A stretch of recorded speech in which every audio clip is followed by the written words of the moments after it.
Hi అండి, welcome to Preethi channel. ఎలా ఉన్నారు? ఈరోజు నేను మన ఛానల్లో చూపించే రెసిపీ కంద ఫ్రై రెసిపీ అండి. కంద వేపుడు చాలా టేస్టీగా సింపుల్గా ఎలా చేసుకోవాలో చూపిస్తాను. వీడియో స్కిప్ చేయకుండా లాస్ట్ వరకు చూసేయండి. మన వీడియోలో కొత్తగా చూస్తున్న వాళ్ళైతే ప్లీజ్ సబ్స్క్రైబ్ మై ఛానల్. నేను చేసే వీడియోస్ అన్నీ మీకు అలర్ట్లో వస్తాయి.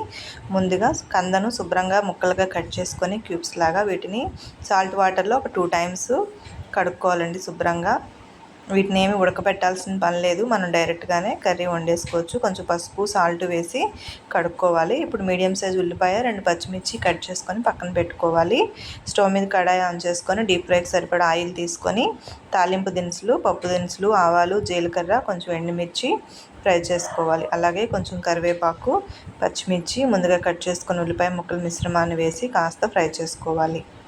ఉల్లిపాయ బాగా డీప్ ఫ్రై అవ్వాల్సిన పని లేదండి, ఎలాగో కంద ముక్కలు వేస్తాం కదా, దాంతోపాటు మళ్ళీ ఫ్రై అయిపోతుంది.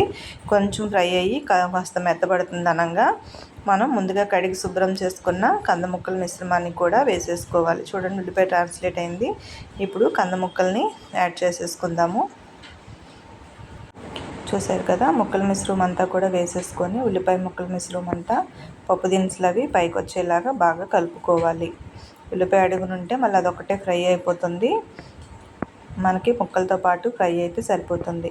కాబట్టి ఇలాగ మొత్తం అంతా కూడా లో టు ఫ్లేమ్ కలిపేసుకోవాలి. నెక్స్ట్ రుచికి సరిపడా కొంచెం సాల్ట్ యాడ్ చేసుకోవాలి.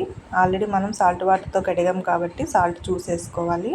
ఇప్పుడు మూత పెట్టేసి ఒక 2 నిమిషాల తర్వాత చూడండి, ముక్కలన్నీ కూడా మెత్తబడినాయి కదా, అంటే మనం డైరెక్ట్గా ఉడకపెట్టలేదు కాబట్టి ఈ విధంగా కాస్త మెత్తబడేటట్టు మగ్గ పెట్టుకోవాలి. ఇప్పుడు డీప్ ఫ్రైకి సరిపడా యాడ్ చేసుకోవాలండి. 1.5 స్పూన్ యాడ్ చేశాను నేను. కంద కొంచెం తీగా ఉంటుంది, అందుకని 1.5 స్పూన్ కొంచెం ఘాటుగా ఉండడం కోసం యాడ్ చేశాను. మీరు తీసుకున్న కంద ముక్కల్ని బట్టి కారం అడ్జస్ట్ చేసుకోండి. ఇందులోనే ఒక చిటికెడు పసుపు యాడ్ చేసుకోవాలి.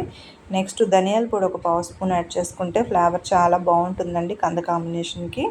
ఈ టిప్స్తో నేను చెప్పిన విధంగా ఒకసారి కంద ఫ్రై చేసి చూడండి.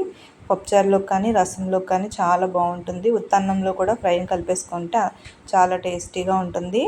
అంత మీరు కూడా ట్రై చేయండి రెసిపీని. మీకు ఎలా అనిపించిందో నాకు కామెంట్ చేయండి. చూశారు కదా, కంద ఫ్రై రెసిపీ అయితే రెడీ అయిపోయింది. చాలా టేస్టీగా, చాలా సింపుల్గా చేసుకోవచ్చు.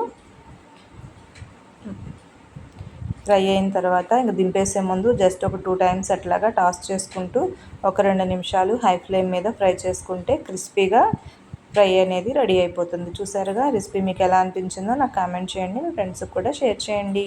Thank you for watching. కొత్తగా చూస్తున్నట్లయితే please subscribe my channel. Thank you.